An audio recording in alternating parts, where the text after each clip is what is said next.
Hi everyone, this is Shankar Pratap Singh and you are watching SPS Astrology on YouTube channel। दोस्तों, आज मैं आपको बताऊंगा मंत्रों के बारे में। जो हम मंत्रों का जाप करते हैं उससे हमें क्या क्या बेनिफिट होता है और किस तरीके से हम बेनिफिट उठा सकते हैं मंत्रों के द्वारा, उसके बारे में आज मैं आपको बताऊंगा। और अगर आप किसी मंत्र का जाप कर रहे हैं, किसी डेटी का जाप कर रहे हैं या किसी डेटी के मंत्र का जाप कर रहे हैं, तो आपको पहले ये पता होना चाहिए कि आपका लगन और लगन की राशि क्या है। लगन की राशि से ये पता चलता है कि आपका सेकंड हाउस, आपका थर्ड हाउस, आपका फोर्थ हाउस, आपके जितने भी हाउस जो होते हैं आपके बर्थ चार्ट में, यानी जो 12 हाउसेस होते हैं, वो किस किस राशि के कंट्रोल में है। और जितनी भी जो राशियां हैं, जो हमारी 12 राशियां हैं, उनके अलग अलग देवता होते हैं, उनके अलग अलग लॉर्ड होते हैं, उनकी अलग अलग डिटीज होती हैं।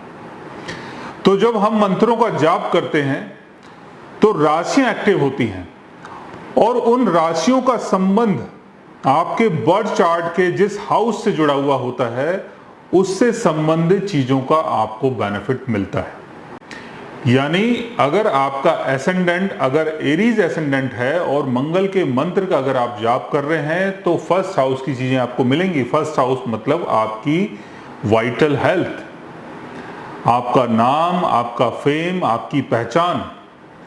और एट्थ हाउस का संबंध है लॉन्जेविटी से, एट्थ हाउस का संबंध है सीक्रेट नॉलेज से, एट्थ हाउस का संबंध है आपके इन लॉज से। तो इन सब चीजों का बेनिफिट आपको मिल सकता है। यानी मंगल की जो 2 राशियां हैं, एक एरीज, दूसरा स्कॉर्पियो, वो आपके बर्थ चार्ट में, लगन चार्ट में जिस भी हाउस को कंट्रोल करते हैं, यानी वो जो 2 राशियां हैं वो जिस भी हाउस को कंट्रोल करती हैं, उस हाउस से संबंधित चीजों का बेनिफिट आपको मिलेगा अगर आप मंगल का जाप करते हैं। इसी तरीके से अगर आप शुक्र का जाप करते हैं, शुक्र यानी वीनस का अगर आप जाप करते हैं तो आपको बेनिफिट मिलेगा टॉरस साइन का और लिब्रा साइन का।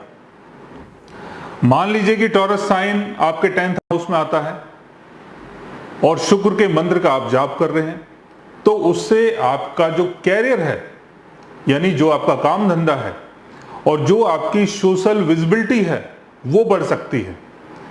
उससे आपको सामाजिक स्टेटस मिल सकता है। इसी तरीके से लिब्रा साइन अगर आपके 7th हाउस में है और आप शुक्र के मंत्र का जाप कर रहे हैं और अगर आपकी शादी नहीं हो रही है तो शादी के चांसेस बन जाते हैं।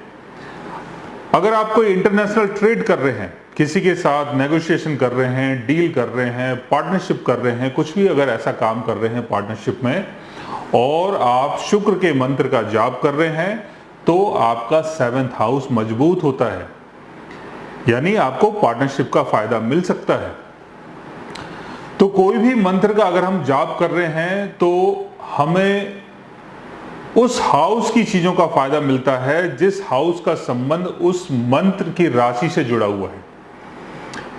यानी अगर हम शुक्र का मंत्र का जाप कर रहे हैं तो टॉरस और लिब्रा का फायदा मिलता है। अगर हम मंगल के मंत्र का जाप कर रहे हैं तो एरीज और स्कॉर्पियो का फायदा मिलता है। हम अगर बुध के मंत्र का जाप कर रहे हैं तो जेमिनी और वर्गो राशि आपके बर्थ चार्ट में कहीं भी आती है, उस हाउस से संबंधित चीजों का फायदा मिलता है। चंद्र के मंत्र का जाप कर रहे हैं तो कैंसर साइन आपके बर्थ चार्ट में कहीं भी आता है, वहां का फायदा मिलता है।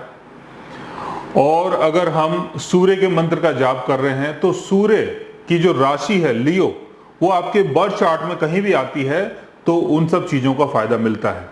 जैसे आप सूर्य के मंत्र का जाप कर रहे हैं और लियो साइन आपके 5th हाउस में आता है तो यहां पर आपको लव, रोमांस और चाइल्ड बर्थ का फायदा मिलेगा। यहां पर आपका जो लक है वो काम करेगा अगर आप सूर्य के मंत्र का जाप कर रहे हैं। और अगर आपका बर्थ चार्ट नहीं है, आपके पास ना तो अपने जन्म की तारीख है, ना टाइम है, ना ईयर है, आपको कुछ भी नहीं पता, फिर हम क्या करें? फिर हम कैसे मंत्र का जाप करें? फिर भी आप मंत्र का जाप कर सकते हो। क्योंकि काल पुरुष कुंडली जो होती है, काल पुरुष कुंडली के हिसाब से एरीज साइन आपके फर्स्ट हाउस में आता है और टॉरस साइन आपके सेकंड हाउस में आता है। तो काल पुरुष जो कुंडली है वो काम करती है। अगर आप मंगल के मंत्र का जाप कर रहे हैं तो मंगल का जो मंत्र है वो आपके फर्स्ट हाउस को और 8th हाउस को एक्टिव करता है। लेकिन आपके लगन चार्ट में मंगल और शुक्र, जितने भी जो अलग अलग जो ग्रह होते हैं, उनकी राशियां कहीं ना कहीं तो होंगी, और उनकी राशियां जहां भी हों आपके बर्थ चार्ट में, चाहे आपको पता है या नहीं पता है, तो उन हाउसेस से आपको बेनिफिट मिल सकता है। यानी उन हाउसेस से जुड़ी हुई चीजों का आपको बेनिफिट मिल सकता है।